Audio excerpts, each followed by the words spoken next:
கர்த்தருடைய பரிசுத்த நாமத்திற்கு ஸ்தோத்திரம் உண்டாவதாக. அனைவருக்கும் ஓய்வு நாள் வாழ்த்துக்கள். இப்போது தேர்ந்தெடுக்கப்பட்ட தூதுகள் அப்படிங்கிற அம்மையார் புஸ்தகத்திலேருந்து 26வது அதிகாரத்தில் ஒரு சில ஆலோசனைகள் நமக்கு கொடுக்குறாங்க. முக்கியமாக யார் அப்படின்னு சொன்னாக்க எல்லாருக்குமே தான் வாலிப பிள்ளைகள் அவங்க எப்படி இருக்கணும் அப்படின்னு சொன்னாங்க. ஏன்னா வாலிப பிரயாயத்தில் அவங்க என்ன செய்கிறாங்க, பல இடங்களுக்கு அவங்க செல்கிறவங்களாக இருக்காங்க. அப்போது அந்த வாலிப பிராயத்தில் நம்மளுடைய பிள்ளைகள் எப்படி இருக்கணும் அப்படிங்கிறத தான் இந்த இதில் நமக்கு சொல்லித்தராங்க. எப்படிப்பட்ட சூழ்நிலைகள் அங்கே இருக்கும், அந்த சூழ்நிலைகளை நம்மளுடைய வாலிப பிள்ளைகள் எப்படி நடக்கணும் அப்படின்ட்டு. அப்போது இதுக்கு முன்னாடி உள்ள சபைகளுக்கு ஆலோசனைகளில் நம்ம பார்த்துருக்கோம்.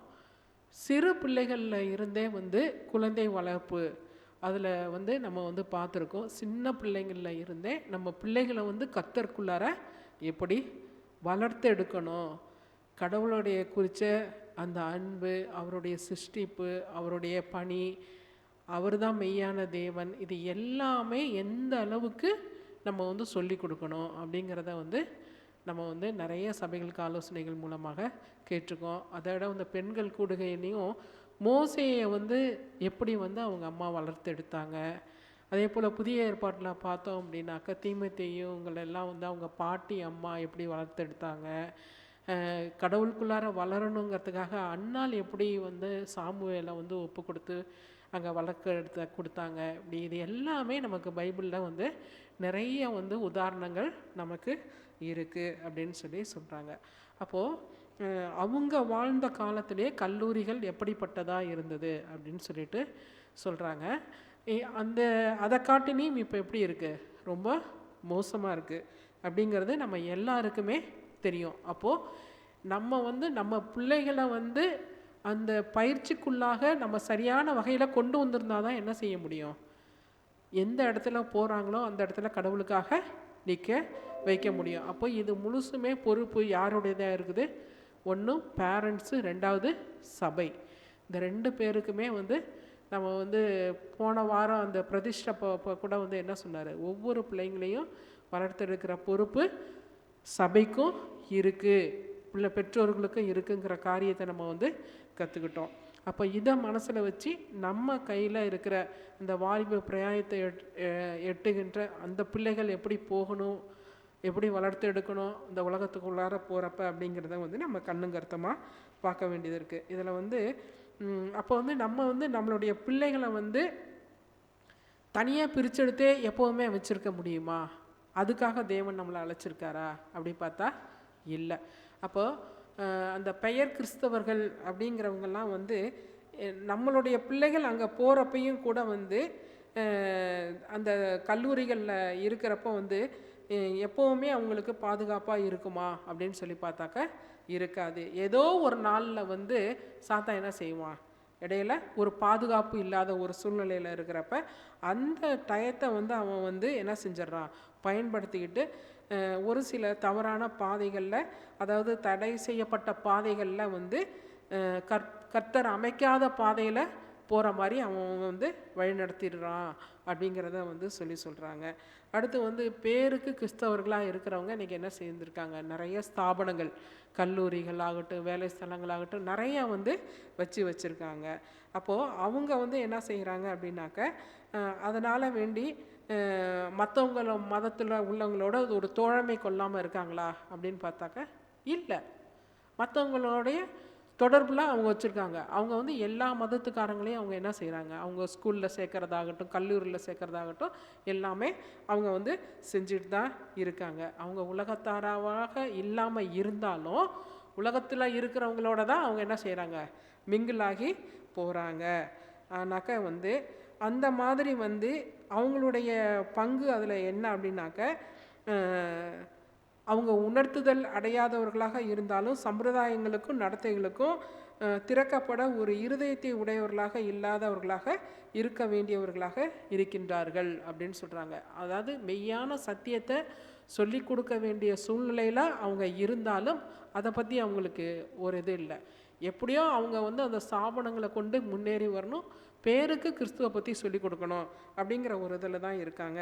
இது ஒரு கண்ணியாக இருக்குது. அடுத்து பார்த்தோம்னாக்க திரும்ப திரும்ப வந்து முன்னாடி வைக்கிற ஒரு சில தவறுகள் என்ன அப்படின்னு சொன்னாக்க, அந்த சூழ்நிலையில் வந்து அந்த மாதிரி கல்லூரிகளில் நம்ம பிள்ளைகளை சேர்க்குறப்ப இப்படிப்பட்ட அபாயங்கள் இருக்குது.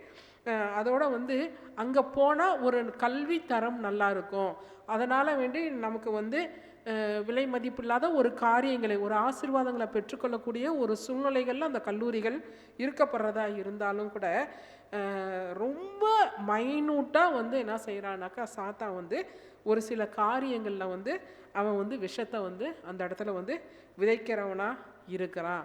அதை வந்து இது தப்பு, இது சரிதானே, இதில் என்ன இருக்குது அப்படிங்கிற ஒரு காரியங்களில் வந்து போதனைகளில் வந்து அவன் என்ன செஞ்சிடறான்னாக்கா கொண்டு போயிடுறான் அப்படின்னு சொல்கிறாங்க. அப்போ இப்படிப்பட்ட ஒரு சூழ்நிலையில் அந்த பேராசிரியர்கள் சொல்கிற கருத்து, அவங்க சொல்கிற யோசனைகள் திரும்ப திரும்ப திரும்ப அவங்களுக்கு சொல்கிறப்ப அவங்க வந்து தன்னையும் அறியாமல் அந்த காரியங்களில் மனசு ஏற்றுக்கொள்ள துணிஞ்சிருது. அது அப்படியே அவங்களோட ஒன்றி போகக்கூடிய ஒரு சூழ்நிலையில் அவங்க வந்து போயிடுறாங்க அப்படின்னு சொல்கிறாங்க. அப்போது இந்த மாதிரி ஒரு நுண்ணு அறிவு அப்படிங்கிறது, வல்லமை, இதெல்லாம் வந்து யார்கிட்ட இருந்து அவங்க வாங்கியிருக்காங்க? தேவன்கிட்ட இருந்து தான் வாங்கியிருக்காங்க. தேவன் ஒருத்தருக்கு ஒரு ஞானத்தையோ ஒரு தாளந்தையோ கொடுக்கலன்னா யாருக்கும் எந்த தாளந்துமே எதுவுமே கிடையாது. ஆனால் அவங்க அந்த மாதிரி வாங்கியிருக்கிற ஒரு தாளந்துகளை, அந்த அறிவை, அந்த வல்லமையை வந்து என்ன செய்கிறாங்க அப்படின்னு சொன்னாக்க, அது விபச்சாரம் பண்ணுறதுக்கு ஈக்குவலாக வந்து அதை பண்ணுறாங்க, யூஸ் பண்ணுறாங்க. அப்போது விபச்சாரம்ங்கிறது என்ன? நம்ம விக்கிர ஆராதனையை வந்து படிச்சிருக்கோம். அடுத்து வந்து பொருளாசை என்னும் விக்கிர ஆராதனை படிச்சிருக்கோம். இப்போ இதில் வந்து என்ன சொல்கிறாங்கனாக்க, நமக்கு கடவுள் கொடுக்குற தாளந்துகளை நம்ம வேறு வகையில் நம்ம சாத்தானுக்கு இதுவாக வந்து அவனோட இதில் நம்ம பயன்படுத்துகிறோம்னா அதுவும் ஒரு விபச்சாரம் அப்படிங்கிற மாதிரி இந்த இடத்துல வந்து அவங்க வந்து சொல்கிறாங்க. அப்போ எந்த அளவுக்கு வந்து சாத்தான் வந்து கன்னிகளை வைக்கிறான் அப்படின்னு சொல்லிட்டு தான் இங்கே பார்க்குறாங்க. அதே போல் வந்து உலகத்தில் வந்து பெரிய மனுஷர்களாக இருக்கிற மனுஷவங்க, இவங்கெல்லாம் ரொம்ப பெரியவங்க, அவங்களோட பிரசங்கம் ரொம்ப இதாக இருக்கும், வல்லமையாக இருக்கும், அவர் அப்படி செய்வார், இப்படி பேசுவார், நிறைய பேர் ரட்சிப்புக்குள்ளார வந்திருக்காங்க, ஆண்டவரை ஏற்றுக்கிட்டாங்க அப்படிங்கிறதெல்லாம் நம்ம வந்து கேள்விப்பட்டிருக்கோம். அதுவே என்ன செய்யும் அப்படின்னு சொன்னாக்க, நம்ம பிள்ளைகளுக்கு ஒரு கன்னியாகவும் மாறுறதுக்கு வாய்ப்பு இருக்குது அப்படின்னு சொல்கிறாங்க. முக்கியமாக வந்து கடவுள் இல்லை அப்படின்னு சொல்கிறவங்களுடைய காரியங்கள்லாம் வந்துட்டு என்ன செய்யுது, அந்த மாதிரி அவங்க கொள்கைகளை வச்சு, அது முக்கியமாக அந்த விஞ்ஞானத்தை வச்சு அந்த மாதிரி கொண்டு போகிறது வந்து பிள்ளைகளுக்கு வந்து கன்னியாக இருக்குது அப்படிங்கிறதெல்லாம் இது எல்லாமே வந்து அவங்க வந்து சொல்லிக்கிட்டே வராங்க. அப்போது இந்த மாதிரி சூழ்நிலையில் நம்ம பிள்ளைங்களை கொண்டு போய் விடலாமா விடக்கூடாதா? இந்த கேள்விக்கு நான் பதில் சொல்கிறேங்க. சீக்கிரமாக சொல்லுங்கள், அடுத்து ஓடிடுவோம்.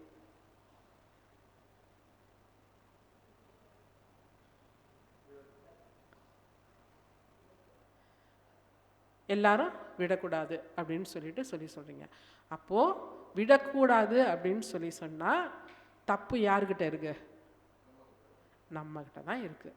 ஏன்னு கேட்டால் பிள்ளைங்களுக்கு அந்த அளவுக்கு நம்ம என்ன செய்யலை, சத்தியத்தை சொல்லி கொடுத்து சொல்லாததுனால தான் நம்ம வந்து பயப்படுறோம். அப்போது இந்த மாதிரி இடங்களுக்கு சத்தியத்தை எடுத்து செல்ல போகிறது யார்?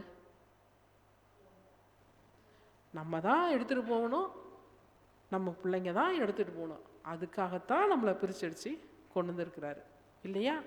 அப்போது இதை செய்யலைன்னாங்க வேறு யார் செய்ய போகிறா இல்லைங்களா? அப்போ இந்த ஒரு பயமும் என்ன ஆகுது நம்ம மனசுக்குள்ளார இருக்கு.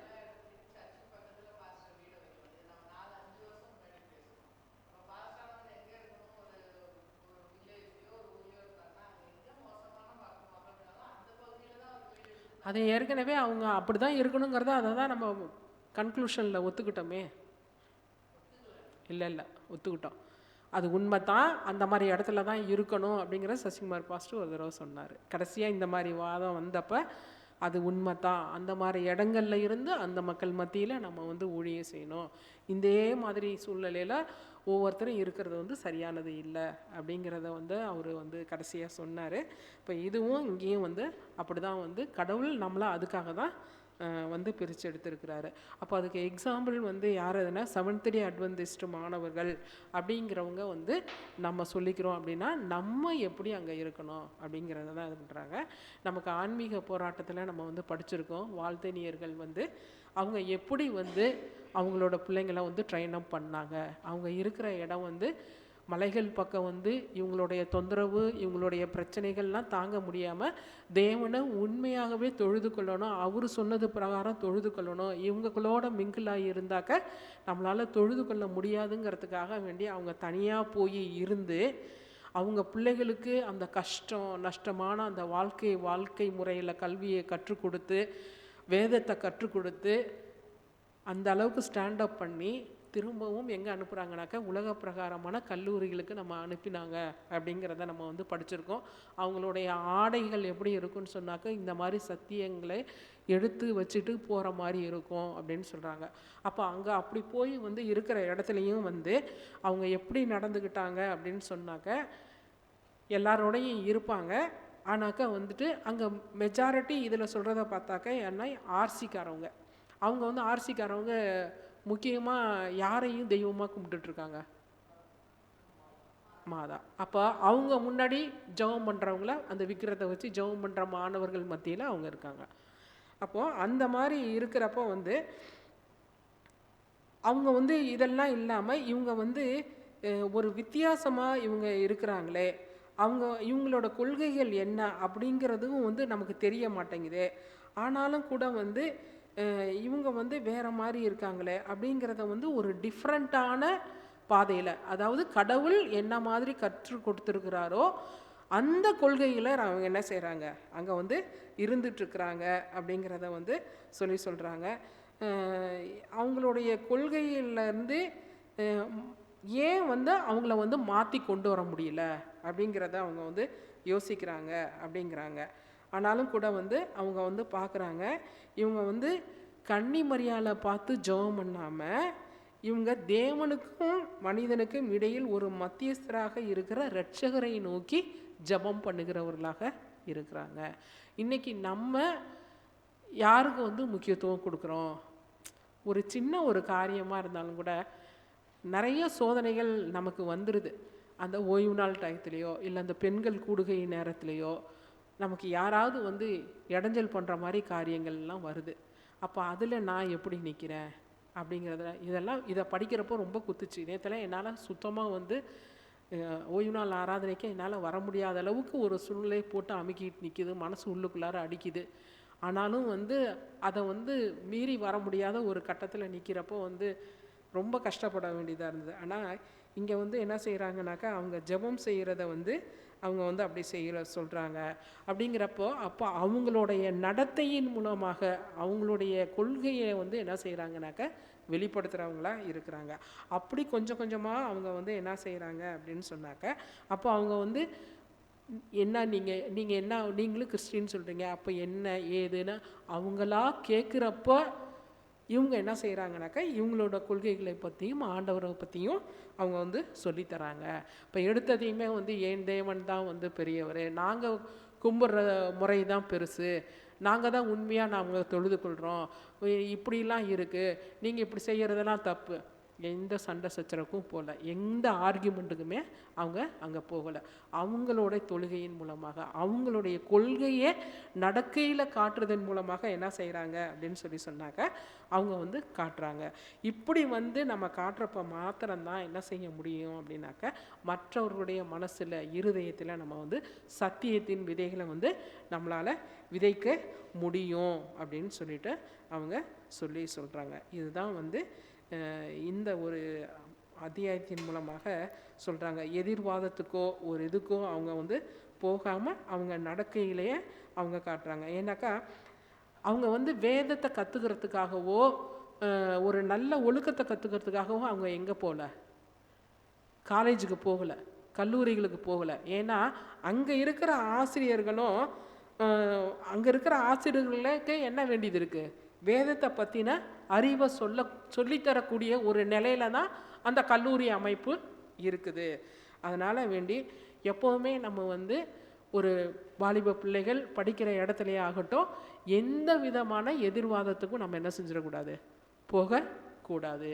நம்மளுடைய நடக்கையினால், நம்மளுடைய செயல்னால், நம்மளுடைய தொழுகையின் மூலமாக நம்ம அவங்களுக்கு வந்து அவங்க நம்மளை வந்து கேட்கணும் என்ன அப்படிங்கிற மாதிரி. அந்த மாதிரி நேரத்தில் தான் என்ன செய்யணும், நம்ம விதைக்கணும் அப்படின்னு சொல்கிறாங்க.